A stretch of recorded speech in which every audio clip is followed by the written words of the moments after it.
إن الحمد لله نحمده ونستعينه ونستغفره ونؤمن به ونتوكل عليه ونعوذ بالله من شرور أنفسنا ومن سيئات أعمالنا من يهده الله فلا مضل له ومن يضلل فلا هادي له وأشهد أن لا إله إلا الله وحده لا شريك له وأشهد أن محمدًا عبده ورسوله أما بعد فإن خير الحديث كتاب الله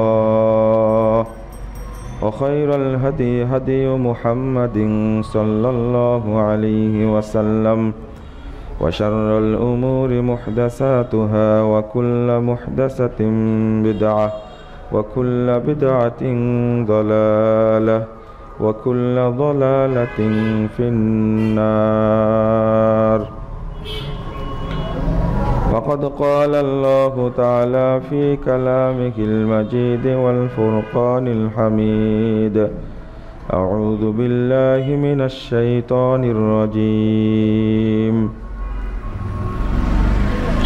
ومن يبتغ غير الإسلام دينا فلن يقبل منه وهو في الآخرة من الخاسرين.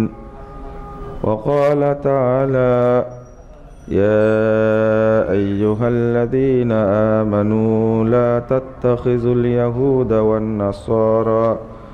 والنصارى أولياء بعضهم أولياء بعض ومن يتولهم منكم فإنه منهم. عن ابن عمر رضي الله عنه قال: قال رسول الله صلى الله عليه وسلم: من تشبه بقوم فهو منهم. رواه أبو داود بإسناد صحيح. যাবতীয় হামদ সানা মহান রব্বুল আলামিনের জন্য। দরুদ ও তাসলিম বর্ষিত হোক শেষ নবী আহমদ মুজতফা মুহাম্মদ মুস্তফা সাল্লাল্লাহু আলাইহি ওয়াসাল্লামের প্রতি। সম্মানিত মুসল্লিবৃন্দ, বিধর্মীয় সভ্যতার কুপ্রভাব মুসলিম সমাজের অবস্থা, এই বিষয়টা নিয়ে আপনাদের সামনে খুতবা পেশ করব ইনশাআল্লাহ। ওমা তাওফীকি ইল্লা বিল্লাহ আলাইহি তাওয়াক্কালতু ওয়া ইলাইহি উনীব। বর্তমানে ইসলামী সভ্যতা বা সংস্কৃতি সমাজ থেকে বিদায় নিতে চলেছে। এমনকি মুসলিম ভাই ও বোনেরা যারা ইসলামী অনুশাসনে বিশ্বাসী, যারা আল্লাহকে বিশ্বাস করে, নবী মুহাম্মদ সাল্লাল্লাহু আলাইহি ওয়াসাল্লামকে বিশ্বাস করে, তারা পর্যন্ত নিজেদের পরিবার থেকে ইসলামী সংস্কৃতি, কালচার বা আদব আখলাক শিষ্টাচার সেইগুলো তুলে দিচ্ছি। আমরা যে শিক্ষাটা অর্জন করছি, এই শিক্ষাটা হলো বস্তুবাদী শিক্ষা ব্যবস্থা। প্রথমত ধর্মীয় শিক্ষার নামে যেটা চালু আছে সেটা প্রকৃত ইসলামী শিক্ষা নয়। আমাদের দেশে উপমহাদেশের ইতিহাস পড়ানো হয়, নাম দেশে ইসলামের ইতিহাস। অথচ ইসলামের ইতিহাস বলে উপমহাদেশের ইতিহাস প্রচার করা, বলা, এটা ইসলামের যে সঠিক রূপ সেটাকে ঢেকে ফেলা। উপমহাদেশের ইতিহাস উল্লেখ করে আমি বলছি এটা ইসলামের ইতিহাস।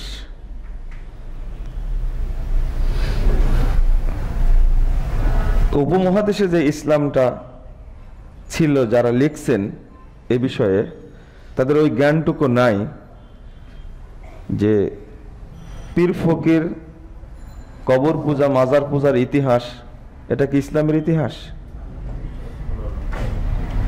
তো এটাই কেন লিখে রাখছে তারা?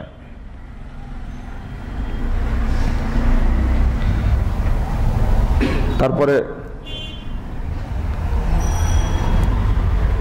আমাদের একটা সাবজেক্ট ছিল রাজশাহী ইউনিভার্সিটিতে, একটা পার্ট ছিল ইসলামের ইতিহাস।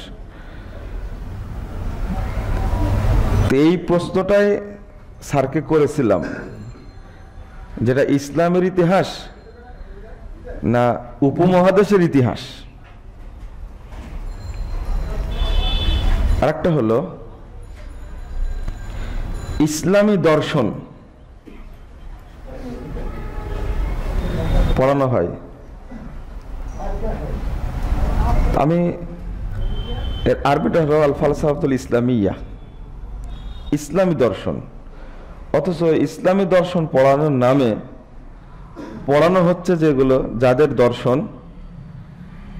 তাদের আকীদা আমল কোনোটাই ঠিক ছিল না।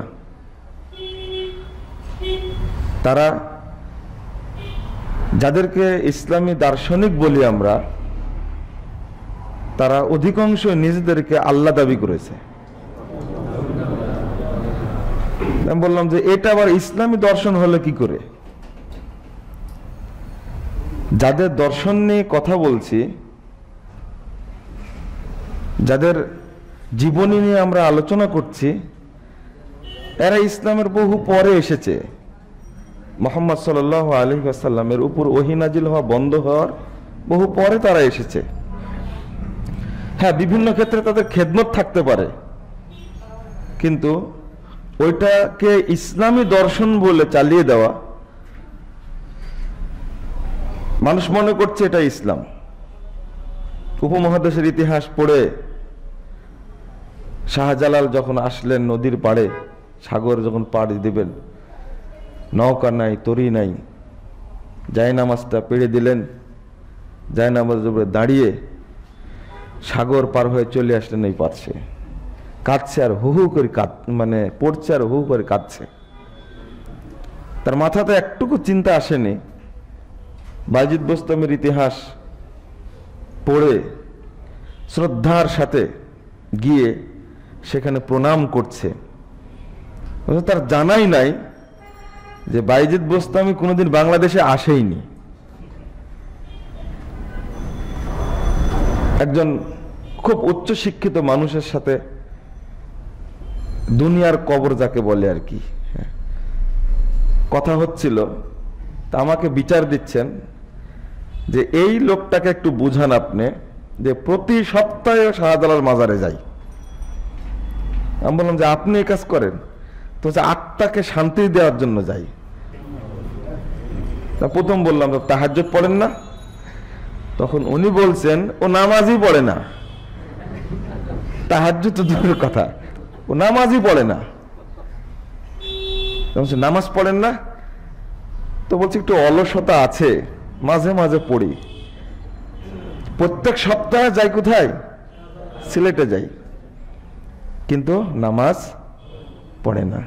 কি শিখেছে এটা চিন্তা করা যায়। আমি আত্মার প্রশান্তির জন্য বলছি, আমি আর একটা প্রশ্ন তাকে করবো যে আপনি তাহাজ্জুদ পড়েন না? এতটুকুই বলতে বলতে নামাজই পড়ে না, তাহাজ্জুদ দূরের কথা। আমি আর একটা কথা বলতাম যে আপনি আত্মতৃপ্তি প্রশান্তির জন্য আপনি সপ্তাহে 2 দিন সিয়াম রাখেন, আত্মতৃপ্তি প্রশান্তির জন্য প্রতিদিন অন্তত 1 পারা হাফ পারা কোরআন তেলাওয়াত করেন। প্রশান্তি পাবেন না কেন? অবশ্যই পাবেন। আমি এই নসিহতগুলো করব, কিন্তু প্রথম ধাক্কাতে আউট। মানে নামাজি যেহেতু পড়ে না, তো ওকে তাহাজ্জুদ পড়ার কথা জিজ্ঞেস করে লাভ আছে?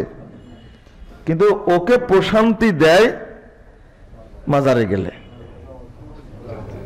আপনার মতো শিক্ষিত মানুষ, 5 দিন ছিলাম তো, রিমান্ডের কাহিনী আর কি, আমার কথাবার্তা সব উল্টা, ধরে নিয়ে আসলো এক বড় হুজুরকে, নিয়ে এসে বসা দিল যে দেখুন ইনি যা বলে সব তো উল্টা পাল্টা বলে, আপনি যেগুলো বলেন আমাদেরকে, দীর্ঘ 30 বছর ইমামতি করছেন, একটু বসেন। তো বসতে দেখে আমি আশ্চর্য হয়েছি, দাড়িটা বেশ লম্বা, মেহেদি দেওয়া আছে। তো আমার সাথে কথা বলতে গিয়ে মানে সমাজে প্রচলিত যে ইসলামের নামে যে কালচারগুলো চালু আছে সেটাকেই তারা ধর্ম মনে করে। আমার বলার উদ্দেশ্য হলো এটা। আচ্ছা ঠিক আছে, তাহলে আপনি দলিল দেন।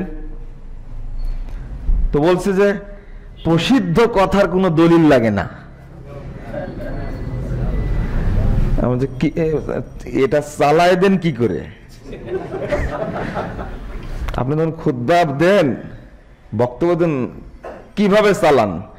তো বলছে যে আল্লাহর নবী বলেছেন বললেই তো হয়ে যায়। নবী বলেছেন, দলিল লাগে না? আপনি একটু ভাবেন, বুকটা একটু কাঁপে না যে নবীর নামে একটা কথা আমি চালাই দিলাম, কিন্তু বুক কাঁপে না, চিন্তাও করে না। স্পট করে বলছে যে আপনি যে বেনামাজির এই যে 15টা পরিণাম বললেন, মরার সময়, মরার পরে, কিয়ামতের মাঠে, এইটার দলিলটা একটু দেন তো। ওনারা কথা বলছেন, তখন আমার মাথায় ধরছে, হ্যাঁ ঠিক বলেছেন আপনি, এই যে 15টা যে পরিণাম বেনামাজির আল্লাহ নবীর নামে চালাই দিয়েছেন, তখন বলছে যে এটা হাদিস না থাকলে কি এমনি? এটা গলাবাজি করে লাভ নাই, তো হাদিস তার গোপন না, ওটা বলেন আপনি। তো বলছে যেটা সমাজে চলছে আপনি মনে করেন ওইটাই হাদিসে আছে, আমাকে বুঝ দিচ্ছেন। যাক, বুঝাতে কাউকে কাউকে বুঝাতে আলহামদুলিল্লাহ সক্ষম হয়েছিলাম, আল্লাহ কবুল করেছেন কাউকে কাউকে। পরে বলছেন যে আপনাকে আর রাখাই যাবে না এখানে, আরো বেশি দিন রাখলে আরো কয়েকজনের মাথা নষ্ট করবেন, তাহলে যেখানেই পাঠান না কেন সেখানে মাথা নষ্ট করবেন ইনশাআল্লাহ, এটা আমাদের কাজ। রাখেন আপনি এখানে। কয়েকটা বই লিখেছেন যিনি, তাকে বুঝাতে সক্ষম হলাম, আল্লাহ তাকে এলেমটা দিয়েছেন আলহামদুলিল্লাহ। তো আমি বললাম যে আপনি যে লেখালেখি করেন, রেফারেন্স খুঁজেন না? তো হ্যাঁ খুঁজি। তো ধর্মের বিষয়ে রেফারেন্স খুঁজতে পারেন না? হ্যাঁ এটা তো কথা ঠিকই। আমি একটা কথা বলে দিলাম, ছোট প্রাণ, ছোট ব্যথা, ছোট ছোট দুঃখ কথা, এটা কাজী নজরুলের কথা। তখন বলছে না এটা কাজী নজরুলের না।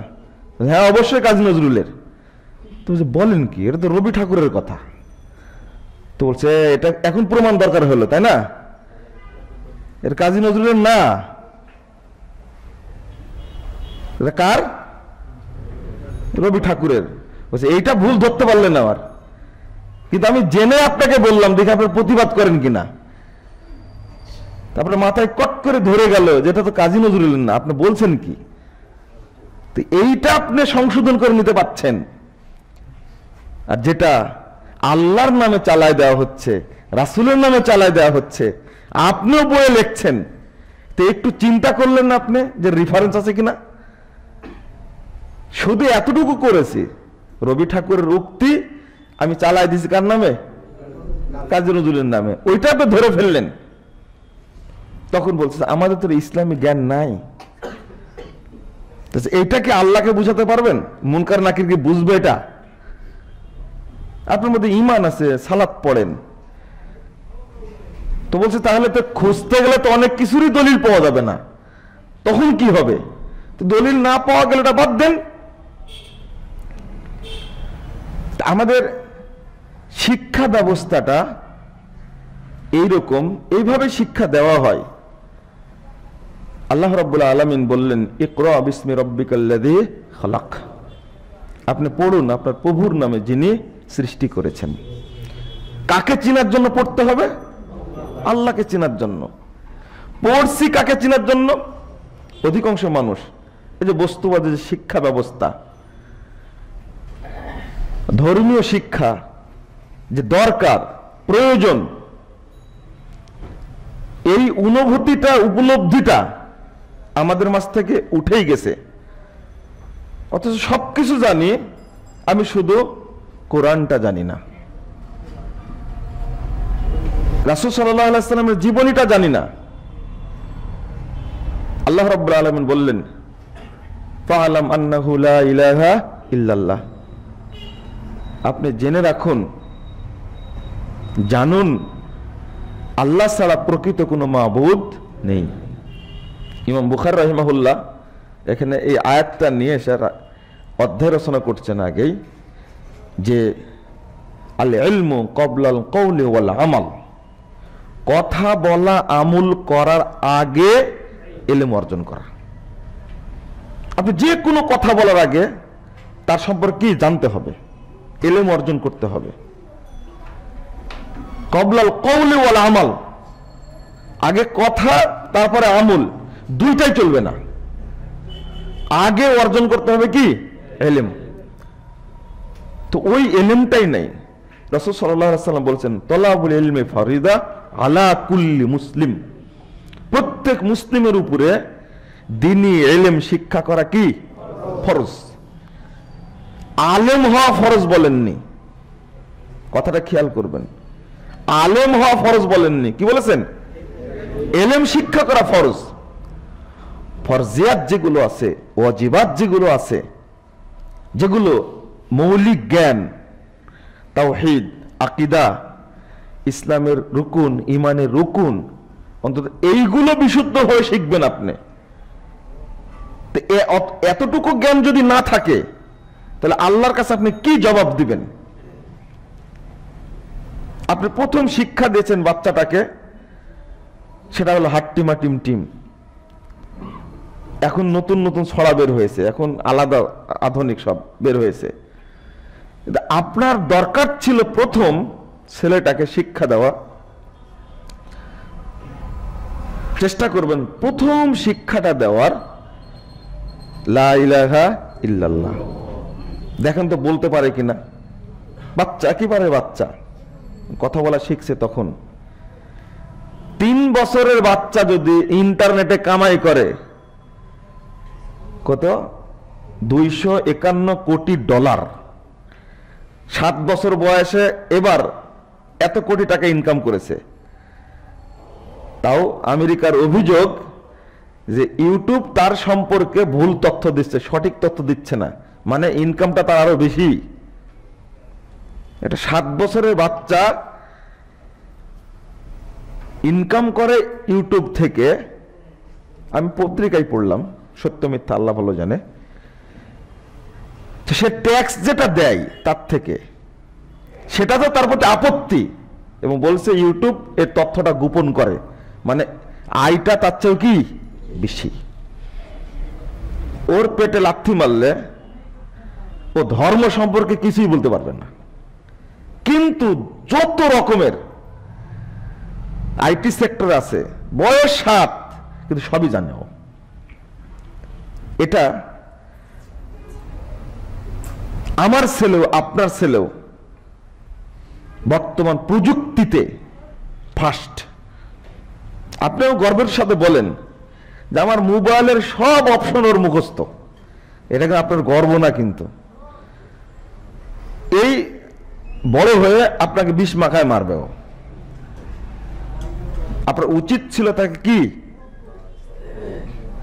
কম্পিউটারের সফটওয়্যার তৈরি করে মাত্র 5-7 বছর বয়সেই। গিনেস বুকে নাম লেখালেন একজন, মাত্র 3 বছর বয়সের একটা শিশু। কি করে সম্ভব? হ্যাঁ সম্ভব, তাকে ওই কাজে লাগায় রাখেন। আমাদের তো বাচ্চা কাচ্চা আছে, আমরা তো বুঝি। একটা ছোট্ট ছেলে কথা স্পষ্ট করে বলতে পারে না, শুধু মা আয়তাল কুরসি পড়াইছে, আয়াতুল কুরসিটা শুনে 3 দিনে মুখস্থ করেছে। ব্রেন দেখেন কত পরিষ্কার। ছোট ছেলেকে যা করাবেন তাই শিখবে।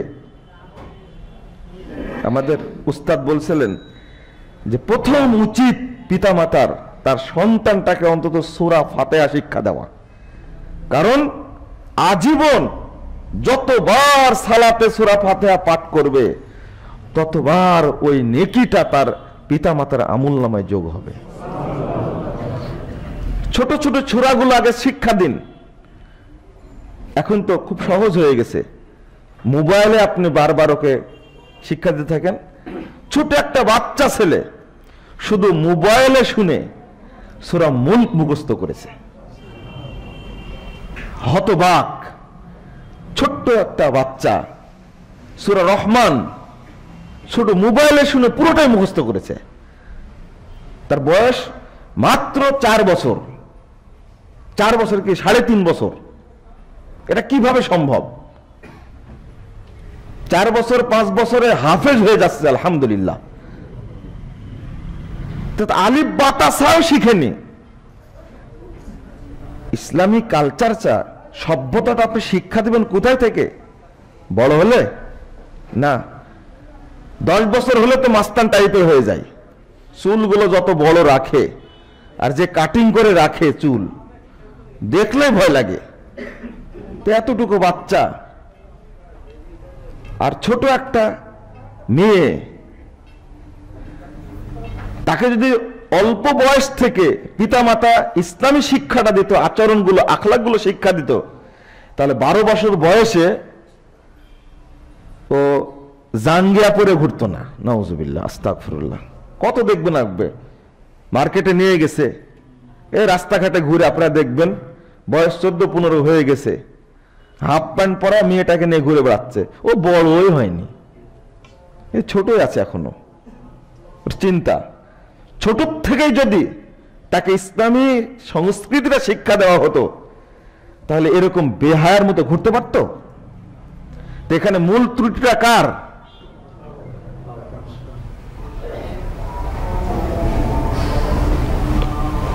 (1985 নম্বর হাদিস সহিহ বুখারীর মধ্যে এসেছে, রাসূল সাল্লাল্লাহু আলাইহি ওয়াসাল্লাম বলেছেন, কুল্লু মাউলুদিন ইউলাদু আলাল ফিতরা বা আবাওয়াহু ইউহাব্বিদানিহি আও ইউনাসসিরানিহি আও ইউমাজ্জিসানিহি। প্রত্যেকটা সন্তান জন্মগ্রহণ করে ইসলামী ফিতরাতের উপরে। অন্য হাদিসে সহিহ ইবনে হিব্বানের মধ্যে আছে আলাল ইসলাম। প্রত্যেক সন্তান জন্মগ্রহণ করে কি মুসলিম হয়ে, অতঃপর তার পিতামাতা তাকে ইহুদি বানায় অথবা খ্রিস্টান বানায় অথবা কি অগ্নিপূজক বানায়। দোষটা এখানে পিতামাতার আগে। এই সন্তানই আপনার ঘাড়ে চেপে বলবে কিয়ামতের মাঠে। এখান থেকে শিক্ষা দিন। আগেই তো শিক্ষা দিচ্ছেন, মামা এসেছে বিদায় নিচ্ছে, বাই বাই, আর একটা কি বলে টাটা। আপনার ছেলে শিখলো কেন এটা বলেন, জবাব দেন। শিখলো কেন এটা? আল্লাহ রাব্বুল আলামিন বলছেন, যদি ওই জায়গায় আপনি সালাম শিক্ষা দিতেন, সালামের ফজিলতটা অনেক ফজিলতের মধ্যে একটা ফজিলত হলো যে যত সালাম দিবে তে তত আগে জান্নাতে প্রবেশ করবে। আল্লাহ বলছেন, লা তাদখুলুনাল জান্নাহ হাত্তা তুমিনু ওয়া লা তুমিনু হাত্তা তাহাব্বু আলা আদুল্লুকুম। তোমরা ঈমানদার হতে পারবে না, জান্নাতে ঢুকতে পারবে না যতক্ষণ মুমিন না হবে, আর যতক্ষণ কাউকে ভালো না আসবে ততক্ষণ মুমিন হতে পারবে না। আর ভালোবাসার মাধ্যমটাকে আমি জানা দিব না, আফসুস সালাম বাইনাকুম, তোমাদের মধ্যে বেশি বেশি সালামের প্রচলন করো। যতবার বাড়িতে সালাম দিয়ে ঢুকবেন আপনি, ততবার বাড়িতে আল্লাহর বরকত এবং রহমত নাজিল হবে। এটা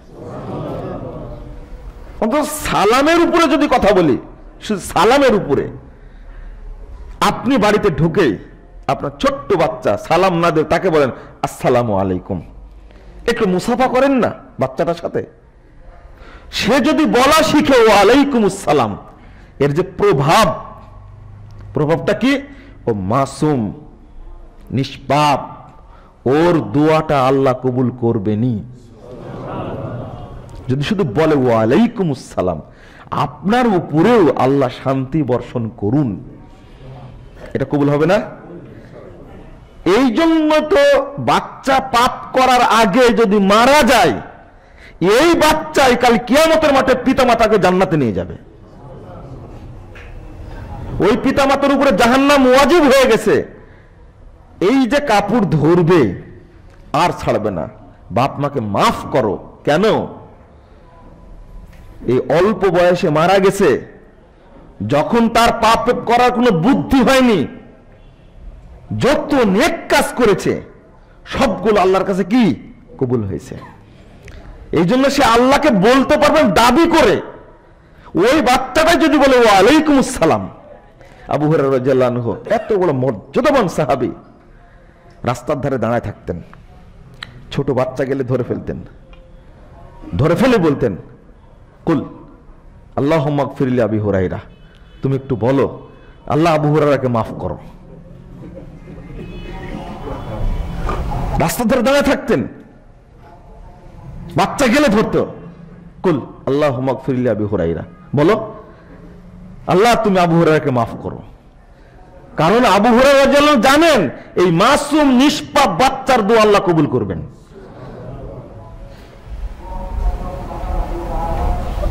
আপনারা যদি দোয়া করে শিক্ষা দেন, রব্বির হামহুমা কামা রব্বায়ানি সগীরা। আরবি একটা গল্প পড়েছিল নাকি, এই একটা ঘটনা, বাংলাদেশের একটা ঘটনা পড়েছিলাম। বাপ মারা গেছে, মা শিক্ষা দিয়েছে, ছোটতেই মারা গেছে, বাপের কথা স্মরণই নাই, মারা গেছে। একটাই সন্তান, অল্প বয়সে, মায়ের বয়স যখন মাত্র 21 বছর তখন সন্তানটা হয়েছে। 1 বছরের মাথায় পিতা মারা গেছে। তারপর থেকে বাচ্চাটাকে মানুষ করছে, বাচ্চাটাকে শিক্ষা দিয়েছে রব্বির হামহুমা কামা রব্বায়ানি সগীরা, তুমি পড়তে থাকো। মানুষ করে ভালো একটা পরিবারে বিয়ে দিল, কিন্তু স্ত্রী সহ্য করতে পারে না মাকে, বারবার চাপ দেয় তোমার মাকে বৃদ্ধাশ্রমে রেখে আসো, দরকার নাই। শেষ পর্যন্ত বাধ্য হলো বৃদ্ধাশ্রমে রাখতে। যে এই বক্তব্য যেটা বলছি আমি, যার জন্য বলছি তিনি শুনবেন, তিনি হয়তো শুনবেন, তার কাছ থেকে শোনা আমার একবার পরিষ্কার। ঠিক আছে রাখো বৃদ্ধাশ্রমে, তোর বউ যখন মেনে নিচ্ছে না তখন তুই শান্তিতে থাক, আমি বৃদ্ধাশ্রমে থাকি। যে হ্যাঁ ঠিক আছে মা, সব ঠিক আছে, তোমাকে রেখে আসবো। কোন অজুহাত কি, কোন জিনিস হাত থেকে পড়ে ভেঙে গেছে, নিজেরই বাড়ির, রব্বির হামহুমা কামা রব্বায়ানি সগীরা, এই যে প্রভাব পড়েছে, সবকিছু ওকে বলে গেছে তুমি সবকিছু রেডি করো, আমি অফিস থেকে এসে তোমাকে নিয়ে যাব। খুব সুন্দর। অফিসে গিয়ে ফোন দিয়েছে যে টেবিলের উপরে একটা কাগজ রেখে আসছে, ওই কাগজটা তুমি দেখো আর মাকে রেডি করো। বাড়িতে এসে ভাড়া বাসায় থাকতো, বাসা বন্ধ করে দিছে, মাকে নিয়ে চলে গেল এক জায়গায়। ওই কাগজটা হলো তালাকের কাগজ। কিসের কাগজ? তালাকের কাগজ। এই মা আমাকে ছোট থেকে চাইলে অন্যত্র বিবাহ করতে পারতেন, করেননি। আমাকে বিশ্ববিদ্যালয়ে পড়াশোনা করাইছে, আমার ভালো চাকরি হয়েছে, তোমাকে বিয়ে করে নিয়ে আসছি, আর মায়ের উপরে যন্ত্রণা করেছো। আমি আর বিয়ে করব না, আমি আমার মায়ের সাথে যতদিন মা না মরে ততদিন আমি মাকে খেদমত করব। এতদিন মায়ের সাথে কোনো দ্বন্দ্ব হয়নি। এইটা হলো রব্বির হামহুমা কামা রব্বায়ানি সগীরা, এর হলো বরকত। এটা বাচ্চাকে শিক্ষা দেন আপনি, ওই বাচ্চা আপনাকে ফেলে কোনো দিনই যেতে পারবে না, অসম্ভব। কি দোয়াটা কি আমরা পড়ি, অর্থ জানি না। রব্বির হামহুমা, হে আল্লাহ, হে রব, ইরহামহুমা, তাদের দুইজনের উপরে আপনি রহম করুন, কামা, ওই রকম, রব্বায়ানি সগীরা। যেভাবে আমাকে তারা দুইজন ছোটতে প্রতিপালন করেছে, ঠিক ওইভাবে আমার পিতামাতার উপরে আপনি রহম করুন। মৃত্যু পর্যন্ত ওই ছেলের উপরে এই প্রভাবটা থাকবে। দুয়ার প্রভাব আপনি এমনি পড়তে থাকেন। আমি বলি আসলে একটা প্রতিক্রিয়া আছে। একজন মদিনা ইসলামী বিশ্ববিদ্যালয়ের বড় মুহাদ্দিস একটা ঘটনা লিখছেন যে 27-এর রাত্রিতে আমি যখন মসজিদে যাচ্ছি তখন 4-5 জন যুবক ছেলে গান বাজাচ্ছে। তখন দাঁড়ালাম, আমি দাঁড়ালে, থামো, তোমরা এই কদরের রাত্রি,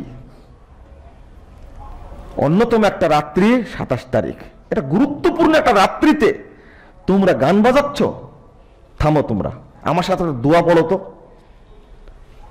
আল্লাহুম্মা ইন্নাকা আফুব্বুন তুহিব্বুল আফওয়া ফাফু আন্নি, পড়ো তো। 3 বার পড়াইছে, পড়ায় চলে গেছে।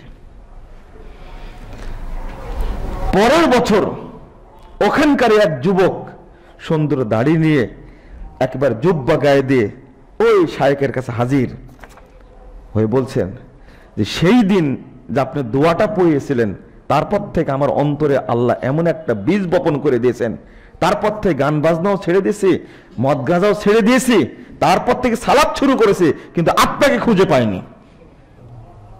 তখন তিনি বলছেন, দোয়া যে আল্লাহর শিক্ষা দেওয়া, রাসূল সাল্লাল্লাহু আলাইহি সাল্লামকে দোয়া, এই দোয়ার একটা নিজস্ব কি আছে, শক্তি আছে, ক্ষমতা আছে, নিজস্ব ক্ষমতা আছে একটা, ওটা আপনি পড়তে থাকুন। এবার মুসাফাটা করেন বাচ্চার সাথে, আপনি পাপী, সে নিষ্পাপ। রাসূল সাল্লাল্লাহু আলাইহি সাল্লাম বলছেন, দুইজনার মুসাফা করতেই, দুইজনার মুসাফা করে হাত ছাড়তে না ছাড়তেই আল্লাহ রাসূল বলছেন উভয়ের যত পাপ সব পাপই আল্লাহ ক্ষমা করে দিবেন। আপনি বাড়ির বাইরে যাওয়ার দরকার নাই, বাড়িতেই চিন্তা করেন, আপনি আফসোস করছেন, ব্যবসা করছে, লস হচ্ছে, বরকত হচ্ছে না, এই সেই ইত্যাদি, কিন্তু শয়তান নিয়ে বাড়িতে বসবাস করেন, জীবনে কোনোদিন আপনার বাড়িতে রহমত নাজিল হবে? আল্লাহ রাসূল সাল্লাল্লাহু আলাইহি ওয়াসাল্লাম বলছেন, দরজায় সালাম দিলে শয়তান বলে যে এখানে তোমাদের থাকারও কোনো আর যোগ্যতা নাই, এখানে খাওয়ারও কোনো যোগ্যতা নাই, পালো এখান থেকে। তো যেখানে শয়তান নিয়ে বসবাস হয় সেখানে তো আপনার বরকত হবে না। আপনি নামাজ পড়েন, আপনি সালাত আদায় করেন, কিন্তু ইসলামী সংস্কৃতি যেগুলো মানার দরকার, আপনি বাথরুমে ঢোকার সময় আল্লাহুম্মা ইন্নী আউযু বিকা মিনাল খুবুসি ওয়াল খাবাইস কোনদিন পড়েন? মনে হয় না তো।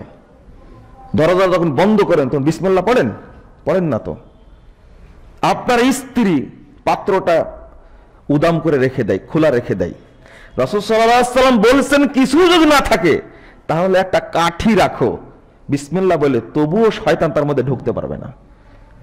যার মধ্যে শয়তান ঢুকে ওর মধ্যে বরকত থাকে? রাসূল সাল্লাল্লাহু আলাইহি ওয়াসাল্লাম বলছেন জুতাটা পরার সময় ডান পাটা পরো, এটা কি সুন্নাত না? খোলার সময় বাম পা আগে খুলো, এটা সুন্নাত না?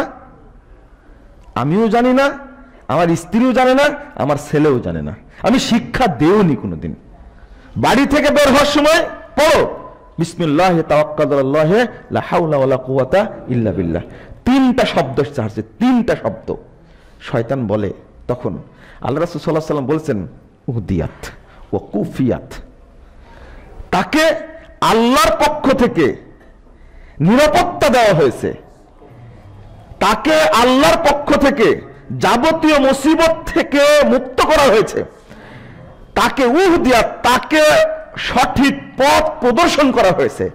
শয়তান চেলাপেলাকে বলে তোমরা ওর পিছনে লেগে কি ক্ষতি করবা? আল্লাহু আকবার। অথচ বাড়ি থেকে বের হওয়ার দোয়াটাই জানি না। ও ইসলামী সংস্কৃতি বলতে আপনারা কি অন্য হাতি ঘোড়া এগুলো বুঝেন নাকি? হ্যাঁ, গাড়ি কিনা এটা বুঝেন না? এরপরে গাড়িতে ওঠার সময় আপনি বলেন কি বলবেন প্রথমে? না, আল্লাহু আকবার,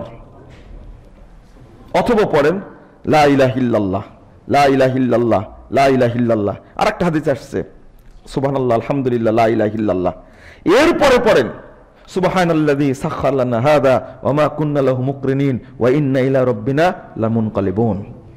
এটা সংশোধন করে দিই আপনাদের। আপনারা অনেকে লঞ্চে চলেন, তো কি দোয়া পড়েন লঞ্চের সময়? বিসমিল্লাহি মাজরিহা ওয়া মুরসাহা ইন্না রাব্বিলা গফুরুর রহিম। এটা তো নূহ আলাইহিস সালামের জন্য ছিল, আমাদের জন্য কি? পুরোটাই ভুল একটা থেকে গেছে। হ্যাঁ, ভুল না, এটা জাল হাদিস আছে। জাল হাদিসটা আমরা বেশি খাই, ভেজাল জিনিস আমরা বেশি খাই। ওই জাল হাদিস একটা আছে বিসমিল্লাহি মাজরিহা ওয়া মুরসাহা, কিন্তু সহিহ হাদিস যেটা রাসূল সাল্লাল্লাহু আলাইহি ওয়াসাল্লাম ফিল বাররি ওয়াল বাহর, জলে এবং স্থলে যখনই চলতেন তখনই পড়তেন সুবহানাল্লাযী সাখখারা লানা হাযা ওয়া মা কুন্না লাহু মুকরিনিন ওয়া ইন্না ইলা রাব্বিনা লামুনকালিবুন। প্রশ্ন করলে তদন্ত করতে যায়, ধরা খেয়ে যায়, বড় মুশকিল হচ্ছে এটা। আপনার লঞ্চে ওঠার সময় পড়বেন কি কি সুবহানাল্লাযী সাখখারা লানা, অর্থাৎ জলে এবং স্থলে, ট্রাকে উঠেন, বাসে উঠেন, বিমানে উঠেন, তারপরে আপনার লঞ্চে, স্টিমারে, তারপরে ট্রলারে, নৌকায়, একই দোয়া মনে থাকবে, একই দোয়া।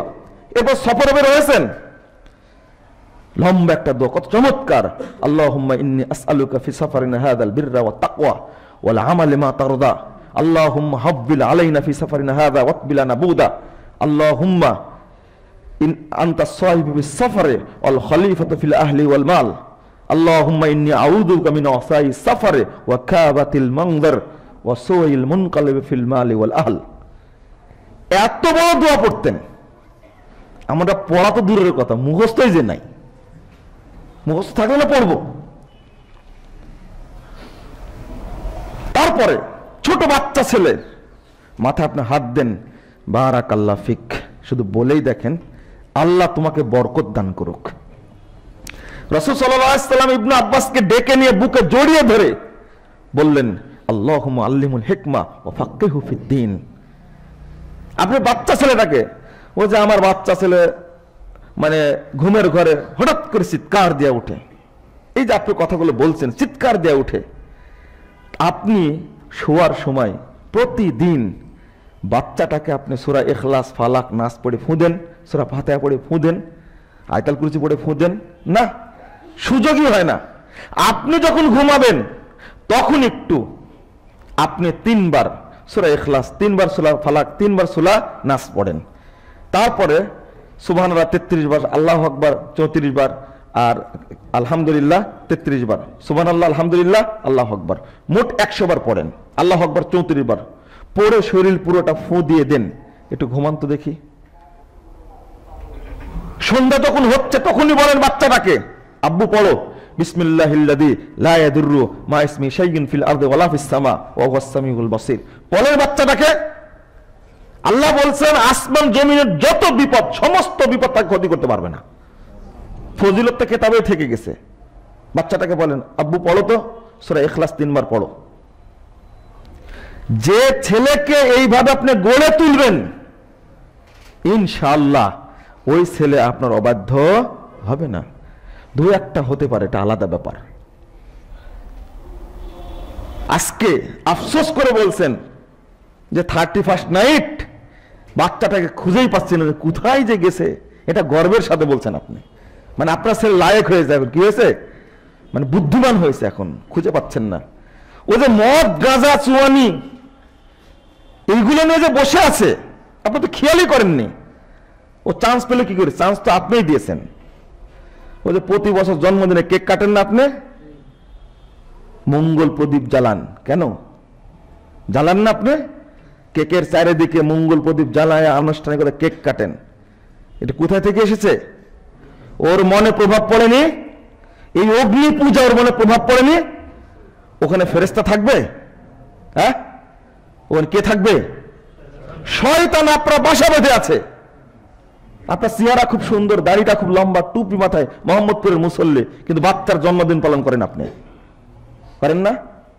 কেন করেন আপনি? আপনি প্রতি বছর বিবাহ দিবস পালন করেন, ম্যারেজ ডে। বিবাহ দিবস বুঝবে না এখন, ম্যারেজ ডে বললে বুঝে। বাঙালি ইংরেজি বললে খুব ভালো বুঝে।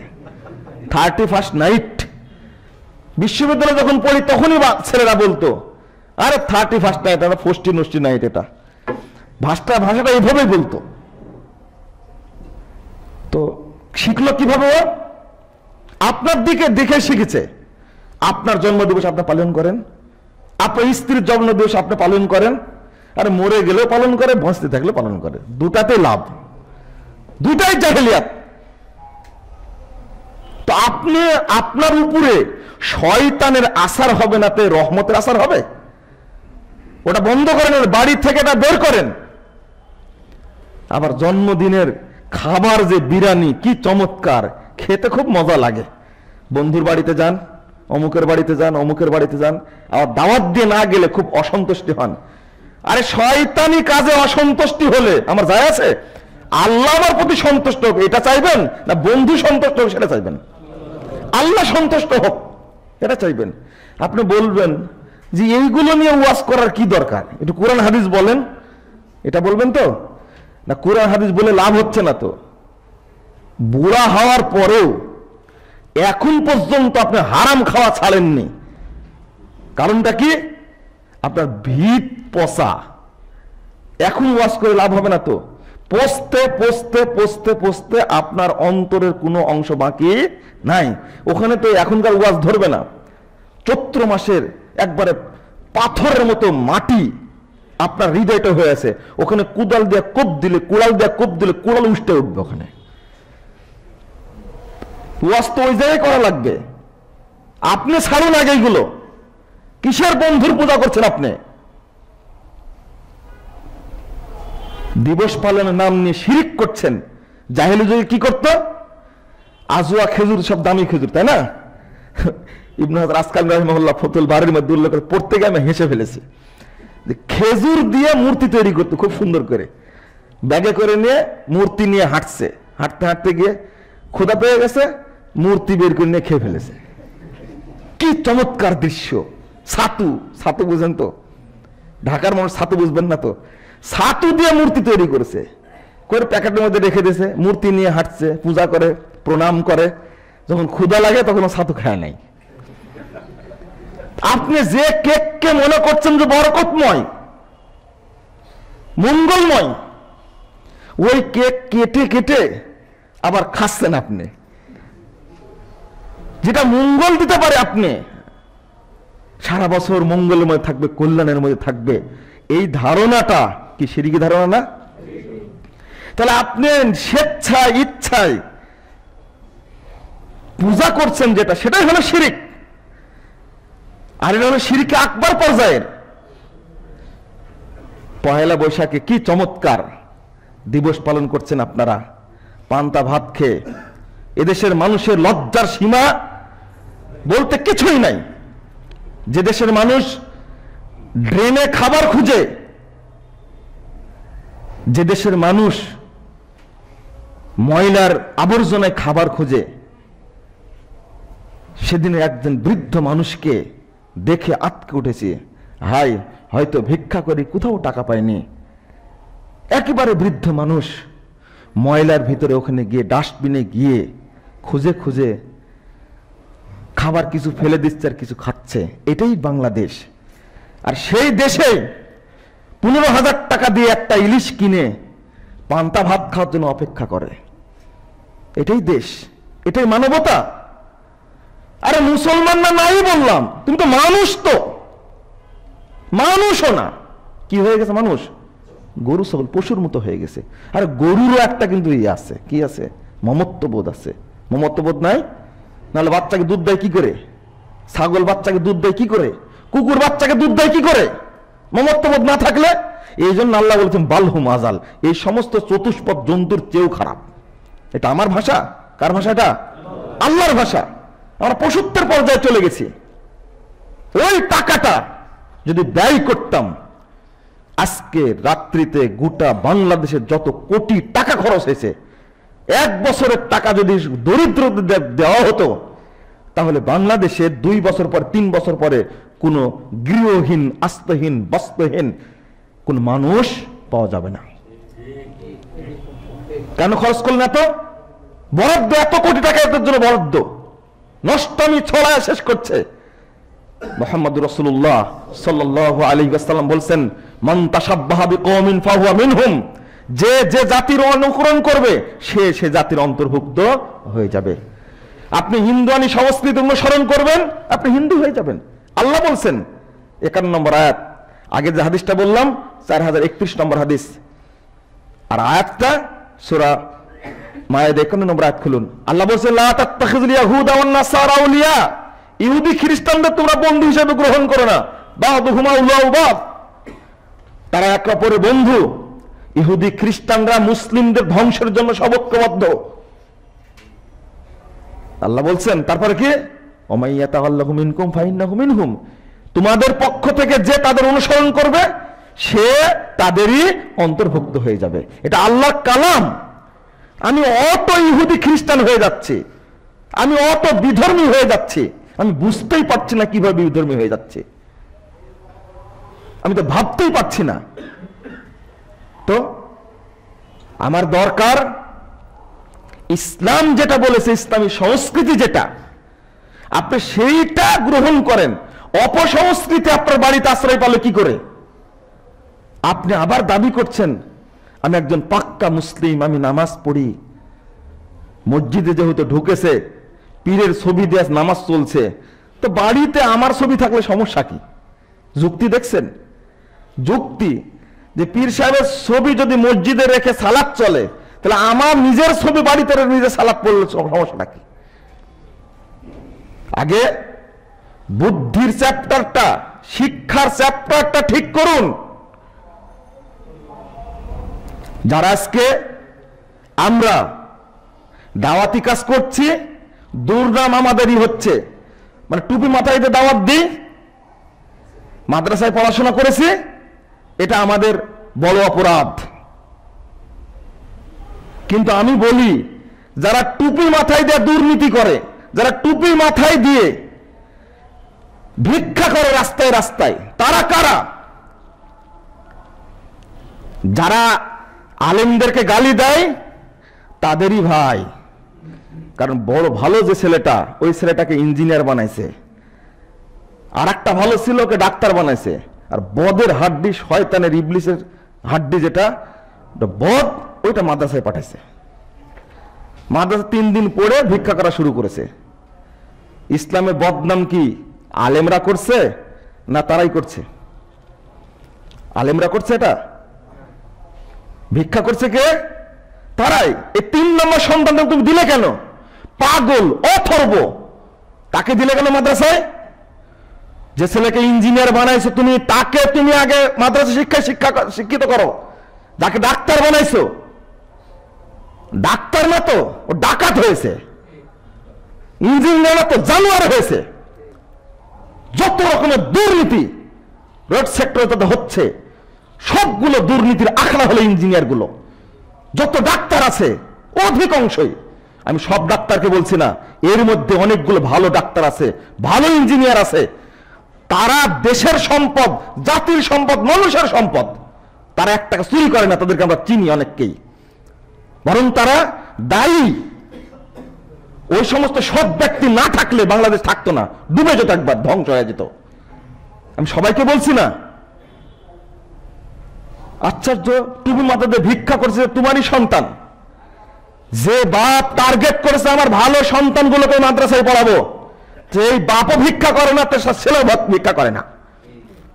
তুমি চিন্তা করে দেখো, ভেবে দেখো আগে, তারপরে কথা বলো। কিন্তু পুলিশের পোশাক পরে, সরকারি লাইসেন্স ধরে তুমি যে একটা ভুটভুটি চালাই, ভ্যান চালক, তার কাছে 2 টাকা ভিক্ষা নাও, তোমার এটা কি হবে? এটা তো ভিক্ষাও না, এটা কি? জোর করি আত্মসাৎ করে নাও। আপনাদের রাস্তাঘাটে চলেন রাত্রিতে, চলি তো আমরা।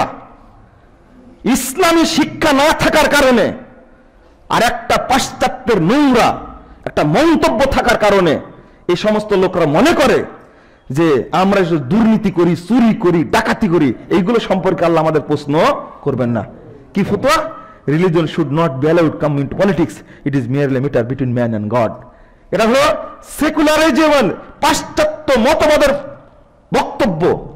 ধর্ম কখনো রাজনীতি, সমাজনীতি, রাষ্ট্রনীতি, পরিবার নীতিতে ঢুকতে পারবে না। এটা মসজিদ আর মন্দিরের ঘটনা। এটা বসে বসে গির্জাতে বসবে, মন্দিরে বসবে, মসজিদে বসবে, নম করবে। ধর্ম কেন বৈষয়িক জীবনে যাবে, এই ধারণা থেকেই মসজিদে এসে শুধু আল্লাহকে মানে, বাকি জায়গায় যত বাটপারি সব করে, যত নোংরামি সব করে। নাউজুবিল্লাহ, আস্তাগফিরুল্লাহ। আল্লাহ যেন আমাদেরকে এই সমস্ত অপসংস্কৃতি থেকে হেফাজত করেন, আমিন ইয়া রাব্বাল আলামিন। কখনোই না মুহাম্মদুর রাসূলুল্লাহ সাল্লাল্লাহু আলাইহি ওয়াসাল্লাম যেটা করেননি আমরা সেটা করব না। যত দিবস পালন অনুষ্ঠান সবগুলো বেহায়া অনুষ্ঠান, আর তার কারণে এই দেশটা কি হয়ে গেছে, ধর্ষণের রাজ্য হয়ে গেছে। আপনি আইন করে কি করবেন? ধর্ষণ যে কারণে হচ্ছে সেগুলো বন্ধ করেন আগে। সিনেমা হলগুলো কত নোংরা, নষ্ট। যত বড় বড় হোটেল বাংলাদেশে, অধিকাংশ হোটেলে যেন এক একটা পতিতালয়। পুলিশ, র্যাব, বিজিবি কে অভিযান চালান, দেখেন কারা এখানে আসে। দ্বিতীয়ত, যতগুলো টিভি চ্যানেল আছে বাংলাদেশে সবগুলো অধিকাংশ বেহায়াপনা। ভারতীয় চ্যানেলগুলো আগে বন্ধ করুন, ইনশাল্লাহ ধর্ষণও বন্ধ হবে। শুধু ওয়াজ করলে হবে? ওয়াজ করে কি করব? ধর্মীয় অনুশাসন মেনে চলুন। কি সুন্দর মঞ্চের বক্তব্য এটা। হুজুরেরা ওয়াজ করবে আর আপনারা বর্ডার খুলে রাখবেন, তাহলে কিভাবে চলবে? না, দুইটারই সমন্বয় হতে হবে। আপনি বলছেন মাদকতার বিরুদ্ধে কথা বলেন, একটু দয়া করে বলেন। মঞ্চে গেলে অতিথি থাকে তো, কখনো এসপি, কখনো ডিসি, কখনো চেয়ারম্যান, মেম্বার, কখনো এমপি, কানে কানে বলে একটু মাদক দ্রব্য সম্পর্কে বলবেন। মাদক দ্রব্য হুজুর ওয়াজ করে কি করবে? বর্ডার খুলে রাখছেন আপনি, মায়ানমার বর্ডার খুলে রাখছেন কেন? ধরা পড়লো কোথায়? কুমিল্লায় 24,000 পিস ইয়াবা। আরে কুমিল্লায় আসলে কেন? আসছে তো কোথা থেকে? মায়ানমার থেকে আসছে। তো কুমিল্লা পৌঁছলো কি করে? আগে বর্ডার গুলো নিয়ন্ত্রণ করুন, ফেন্সের যেন এক প্যাকেট না ঢুকে, তাহলেই তো হয়। আপনারা সিদ্ধান্ত নেন, কর্মসূচি বাস্তবায়ন করেন, আমরাও কিছু বক্তব্য দিই, তাহলে সমন্বয়ে কি হবে, একটা ভালো জাতি গড়ে উঠবে ইনশাআল্লাহ। এই পচা সংস্কৃতি থেকে আমরা বেরিয়ে আসি। আল্লাহ রাব্বুল আলামিন আমাদের হেফাজত করুন, আমিন। আমরা নিজেদের পরিবারকে, সন্তানকে ইসলামী আকীদায়, ইসলামী আমলে আমরা গড়ে তোলার চেষ্টা করি। আল্লাহ তৌফিক দান করুক, আমিন। আপনি বিসমিল্লাহর ফজিলত কত আমি আর বলবো না, অন্যদিন বলার চেষ্টা করব। আপনারা আস্তে আস্তে চেষ্টা করুন, ইনশাআল্লাহ পরিবার থেকে জাহিলিয়াত দূর করুন, ইনশাআল্লাহ আপনার পরিবারটা ইসলামী পরিবার হবে ইনশাআল্লাহ। আল্লাহ তুমি কবুল করো, আল্লাহুম্মা আমিন। আকুলু কওলি হাদা আস্তাগফিরুল্লাহ লি ওয়া লাকুম ওয়া লিসাইরিল মুসলিমিন।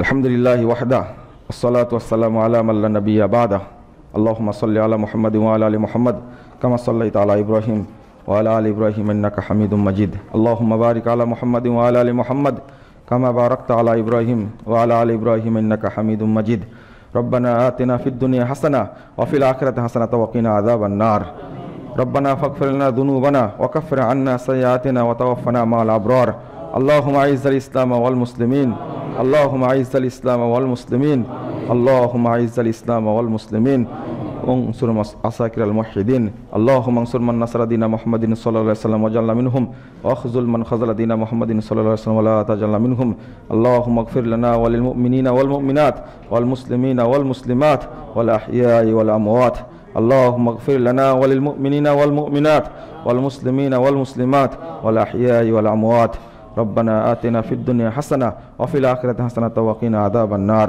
ربنا تقبل منا إنك أنت السميع العليم وتب علينا إنك أنت التواب الرحيم وصلى الله على النبي